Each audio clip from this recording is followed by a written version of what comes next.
Statistics Canada is laying off dozens of employees this week, and hundreds of positions will be eliminated in the coming years. And this comes one day after Statistics Canada announced plans to lay off 100 people this week, 850 total over the next 2 years. Dozens of job cuts are underway this week at Statistics Canada, with many more to come. When the announcement came, it caught a lot of people off guard, myself included. Canada explodes. As Statistics Canada lays off 850 workers, Carney explodes. Canada is exploding tonight as Statistics Canada begins slashing 850 jobs. And this is happening right now.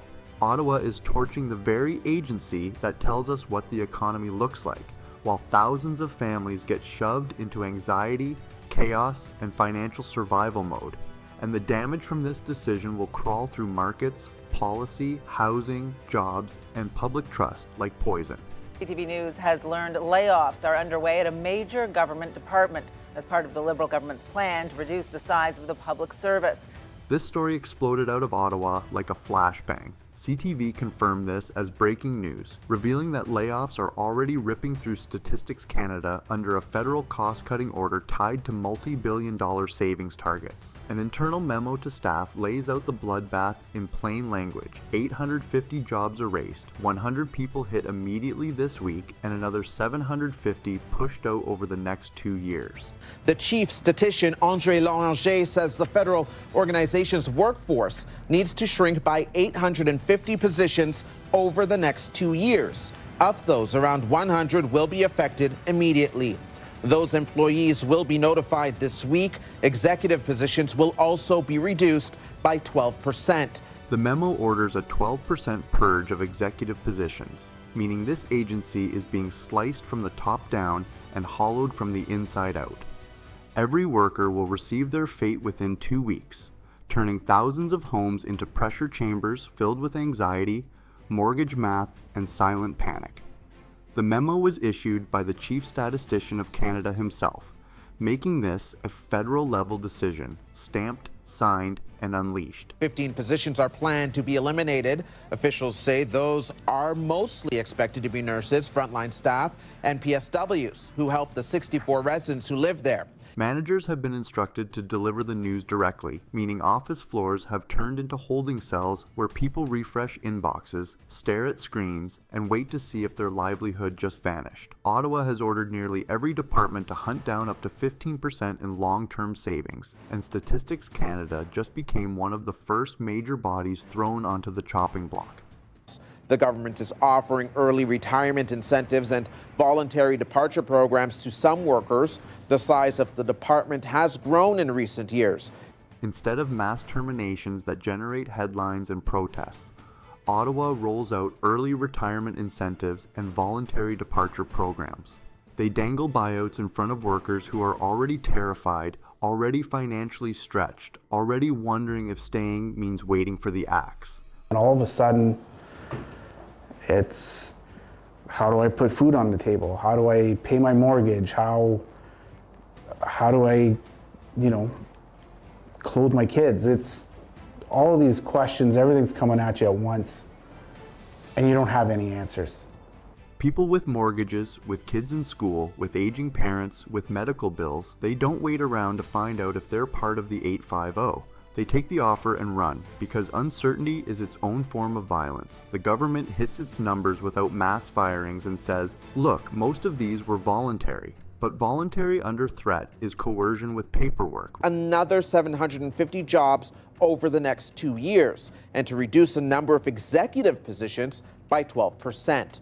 In order to achieve those targets, the government is notifying 3,200 employees that their job may be impacted, in hopes that many will voluntarily leave in order to reduce the number of layoffs. Right now, 3,200 people are living in limbo. They're refreshing emails. They're running financial scenarios in their heads at 2 a.m. They're Googling severance calculator and how to explain a gap in employment. They're telling their kids, we'll see, when asked about summer camp or new shoes or whether they're moving. In 2019, there were 5,400 employees under Statistics Canada. In 2025, there were more than 7,200.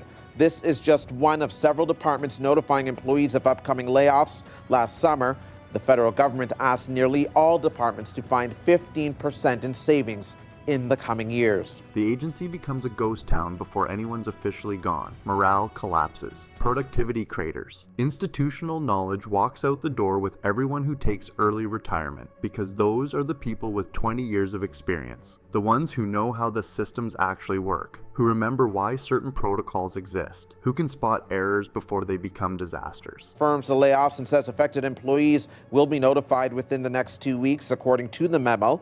Employees who are impacted will be told by their managers, Patricia. Executive cuts sound impressive until you do the math. 12% of a thin leadership layer amounts to maybe a dozen positions, compared to 850 bodies being ripped out of the operational core that actually produces the data. The optics are designed to preempt criticism before it gains traction, giving Ottawa a shield when workers and unions start screaming about who's really paying the price. A somber mood at Statistics Canada headquarters Tuesday afternoon, one day after workers learned 850 jobs will be cut over the next 2 years. Parents lie awake at 3 a.m., running numbers, mortgage payments, car loans, credit card minimums, grocery budgets, kids' tuition, attempting to figure out how many months they can last if the termination notice arrives. Children ask why their parents seem distracted at dinner, and the honest answer can't be spoken. I might lose my job in 8 days, and we might lose the house. It's emotional time for people that are being laid off. It's emotional time for people that are bumping into another job based on their seniority, and there's feelings of guilt because then somebody else is being laid off. Statistics. Canada isn't the only target getting marked for demolition. Shared Services Canada just began issuing potential layoff notices to its workforce, and officials are refusing to disclose total numbers until the cutting process finishes. When government agencies won't release figures, it means the damage is severe enough to trigger public outrage if the scale became known early. Other federal departments are watching these cuts roll out and calculating when their turn arrives, because the 15% savings mandate applies across the entire public service. Every ministry, every crown corporation, every federal agency is now operating under the assumption that mass layoffs are coming for them next. We got a message from the chief statistician yesterday, kind of breaking down who's going to be affected in a vague way. But yeah, we're just waiting for emails and notifications. The fear spreading through the public service is doing economic damage before a single additional person gets terminated. Terrified workers stop making major purchases, delay home renovations, cancel vacations, pull back on discretionary spending, and freeze any financial decision that requires confidence in future income. Multiply that behavioral shift across thousands of federal employees and their families, and you've manufactured a localized economic contraction that will hit Ottawa's housing market, retail sector, and service industries within months.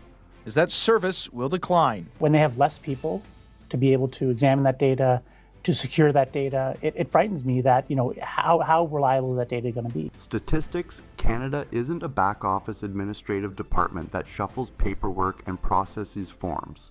The agency is Canada's economic measurement engine, producing the inflation data that drives Bank of Canada interest rate decisions, the employment and unemployment figures that shape labor policy, the GDP calculations that determine whether the country is in recession or expansion, and the census data that guides infrastructure investment for the next decade. Of those 850 job cuts coming, StatsCan says 100 cuts are coming immediately. I feel it's a dark day for the public service. I think it's also a dark day for Canadians and the data that they rely on from Statistics Canada. When provincial governments build their budgets, when the Bank of Canada sets monetary policy, when major corporations decide whether to invest or contract operations, all of these decisions flow from StatsCan data. If the agency's capacity gets hollowed out, the information foundation underneath every major economic decision in the country begins degrading. The damage doesn't show up in next month's headlines. It emerges 6 months later when critical data sets get revised multiple times or key reports arrive 8 weeks behind schedule. In the meantime, workers are on standby, wondering if they'll have a job in 2 years. Waiting for those emails and waiting for those messages from our management to let us know which direction they're going. Employees inside the agency are issuing explicit warnings that workforce reductions will weaken data analysis quality, compromise data security protocols, reduce quality control oversight, and undermine the reliability of national economic statistics. One worker posed the question that should terrify policymakers. When fewer people examine and secure the data, how reliable will it be? But union leaders say the agency is relied upon for more than just key economic indicators. They might be concentrating on core data, but there's so many things that Statistics Canada does that Canadians don't see. That's very key to our future. Data doesn't validate itself. Economic models don't catch their own errors. When you lose the people who cross-reference sources, verify calculation methodologies, spot anomalies in data sets, and maintain institutional knowledge about why certain adjustments matter, you don't just sacrifice processing speed, you sacrifice accuracy. And inaccurate economic data is more dangerous than missing data because it sends the entire policy apparatus charging in wrong directions based on flawed inputs. We need to make sure that people are laid off in a fair manner. Union executives meet to make sure laid-off workers get the help they need to find new jobs. Okay. Agency leadership has stated that core mission-critical programs will be protected, particularly the headline indicators like GDP and inflation that generate media coverage. That reassurance collapses under scrutiny because StatsCan produces dozens of data sets that never make news headlines but are strategically vital for long-term economic planning. Regional employment breakdowns, sector-specific productivity measurements, detailed trade flow analysis, demographic migration patterns, housing affordability metrics across different markets. Leadership claims they're preserving essential functions. The union and frontline staff argue the government doesn't understand what's essential because they're not the ones building the data sets, maintaining the systems, or fielding calls when data users discover gaps. Workers see the foundation getting destroyed, while executives promise the visible parts will survive, and they know from experience that you can't maintain the visible outputs when the underlying capacity gets gutted.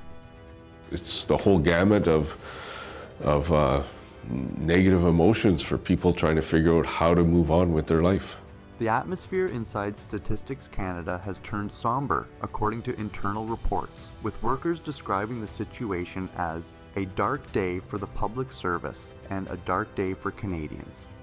People refresh email inboxes compulsively, jump when managers approach their desks, and watch colleagues disappear into closed-door meetings, wondering if they're next. Getting laid off from a federal agency during a government-wide downsizing wave doesn't position someone for smooth career transitions. Workers operating under existential job threat stop engaging in the economic behaviors that drive growth. They don't buy houses, they don't upgrade cars, they don't book family vacations, they don't make any financial commitment that assumes income stability beyond the next paycheck. You know, we've almost 2,000 members have been affected at both Shared Service Canada and Statistics Canada. We don't have the details yet on exactly who they're going to cut and how deeply they're going to cut. We have heard rumors of 850 and, probably 200, 300, 400 at Shared Service Canada. Union leaders have warned that these workforce cuts will directly degrade services that Canadians depend on, and the government has provided zero explanation about what specific programs or service levels will be affected. The Public Service Alliance of Canada issued a statement that translates to a simple accusation: no transparency, no planning roadmap, no accountability framework. Union representatives know exactly what's coming based on previous rounds of austerity. Data releases will slow down, survey frequencies will decrease, regional granularity will decline, error rates will increase, revision cycles will multiply, and blind spots will open up across economic sectors that currently receive monitoring. I think that it's very It's a very dark time for the public service, definitely a dark time for Canadians. We have not, it's been very, even in the messaging, Statistics Canada, I was hearing rumors that folks were trying to listen to town halls, the connections weren't good. It was very ineffective. The government's public justification for the cuts centers on workforce growth numbers. Statistics Canada employed approximately 5,400 people in 2019, and that number expanded to over 7,200 by 2025, an increase of roughly 1,800 employees that looks like bureaucratic bloat when presented without context. The missing context demolishes the bloat narrative. Hundreds of those additional staff were transferred into StatsCan during a 2023 agency merger that the federal government itself mandated. Ottawa ordered the merger, absorbed another agency's employees into StatsCan's payroll, then turned around and used that government-mandated growth as justification for mass layoffs. The government expanded the institution because expanded functions required expanded capacity, and now it's weaponizing that expansion to justify dismantling what it built. Better coordination to understand, better support our members, because we want to talk about the impacts of the cuts. We're going to fight for what protections are in these collective agreements, but we also want to stand shoulder to shoulder with our members and provide the support they need in this difficult time. Cutting statistics, Canada, parallels, cutting air traffic control, weather forecasting infrastructure, or power grid monitoring. You don't witness immediate catastrophic failure, but the system begins degrading in ways that compound into disasters. Businesses delay major investment decisions when key economic indicators arrive late or undergo multiple revisions. Provincial governments misallocate resources when they're working from incomplete regional data. The second-order damage spreads through the economy like cracks through a foundation. Corporations pull back on capital expenditures because they're operating with degraded information about market conditions. Provincial infrastructure programs get mistargeted because demographic data arrives too late or with insufficient geographic detail. Federal policy gets constructed on increasingly unstable empirical ground. Statistics Canada used to be the pearl of the public service. They produce data that businesses, communities, even the public service itself uses to make important decisions, that affects Canadians. Across the board percentage based at savings targets don't generate efficiency. They produce damage in whatever areas are easiest to cut fastest with minimal immediate political backlash. Instead of systematic analysis of which functions deliver value, Ottawa issued every department a percentage reduction mandate and told them to figure out how to hit the number, which guarantees that agencies with weak political protection get sacrificed first. Statistics. Canada doesn't have a powerful lobbying apparatus. It doesn't have a vocal constituency that organizes protests or floods MP offices with calls. It produces unglamorous technical outputs that most Canadians never see directly, which makes it a perfect target for cuts that look good on budget spreadsheets while destroying institutional capacity that won't be missed until the damage has already spread through the policy infrastructure. We are aware. Like I said, we are getting notices. We have an agreement with the government. They will tell us 48 hours before they tell our members. However, it's not my job to be telling my member that they're going to be having their job affected. That's the job of the government.